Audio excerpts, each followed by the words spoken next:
سورہ کہف کے بارے میں حدیث ہے اور سورہ کہف کے فضائل۔ سورہ کہف کے فضائل اور خاص کے بارے میں حضور صلی اللہ علیہ وسلم کے چند ارشادات اس طرح ہیں۔ حضرت برا بن عازب رضی اللہ تعالی عنہ سے روایت ہے کہ حضور صلی اللہ علیہ وسلم کے دور میں ایک مرتبہ اسید بن حفیظ نے اپنے گھر میں سورہ کہف کی تلاوت کی۔ ان کے گھر میں ایک گھوڑا بندھا ہوا تھا۔ وہ تلاوت سن کر خوشی سے اپنے پیر و گردن کو ہلانے لگا اور ایک بادل اس کے گھر پر آ کر سایہ فگن ہو گیا۔ اس نے اس کا ذکر حضور صلی اللہ علیہ وسلم کی خدمت اقدس میں کیا تو اس پر حضور صلی اللہ علیہ وسلم نے فرمایا کہ سورہ کہف پڑھا کرو کیونکہ یہ سکینہ ہے، یعنی اس سے سکون ملتا ہے، اور یہ بجریہ وہی قرآن میں نازل ہوئی ہے۔ یہ بخاری شریف کی حدیث ہے۔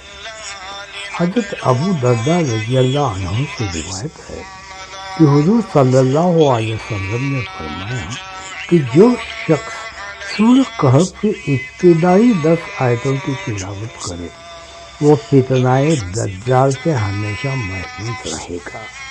یہ ابو داؤد اور نسائی کی حدیث ہے۔ حضرت ابو درداء رضی اللہ عنہ سے روایت ہے کہ حضور صلی اللہ علیہ وسلم نے فرمایا کہ جو شخص سورہ کہف کی ابتدائی 3 آیتوں کو یاد کرے وہ فتنہ دجال سے محفوظ رہے گا۔ یہ ترمذی شریف کی حدیث ہے۔ حضرت ابو درداء رضی اللہ عنہ سے روایت ہے کہ حضور صلی اللہ علیہ وسلم نے فرمایا کہ جس شخص نے سورہ کہف کی آخری 10 آیتیں پڑھ لی وہ فتنہ دجال سے ہمیشہ محفوظ رہے گا۔ یہ مسلم شریف کی حدیث ہے۔ معاذ بن انس جہنی رضی اللہ تعالیٰ عنہ سے روایت ہے کہ حضور صلی اللہ علیہ وسلم نے فرمایا کہ جس شخص نے سورہ کہف کا اول و آخر پڑھا وہ سرتاپا منور ہو جائے گا، اور جو شخص اس سورہ کو مکمل پڑھے گا اس کے لیے زمین و آسمان کے درمیان نور ہی نور ہوگا۔ یہ حدیث مسند امام احمد کی ہے۔ حضرت عبداللہ بن عمر رضی اللہ تعالی عنہ سے روایت ہے کہ حضور صلی اللہ علیہ وسلم نے فرمایا کہ جس شخص نے جمعہ کے دن سورہ کہف پڑھی قیامت کے دن سر تاپا اور زمین سے آسمان تک اس کے لیے نور ہی نور ہوگا، اور دونوں جمعوں کے درمیان کے گناہ معاف کر دیے جائیں گے۔ یہ حدیث تفسیر ابن کثیر سے لی گئی ہے۔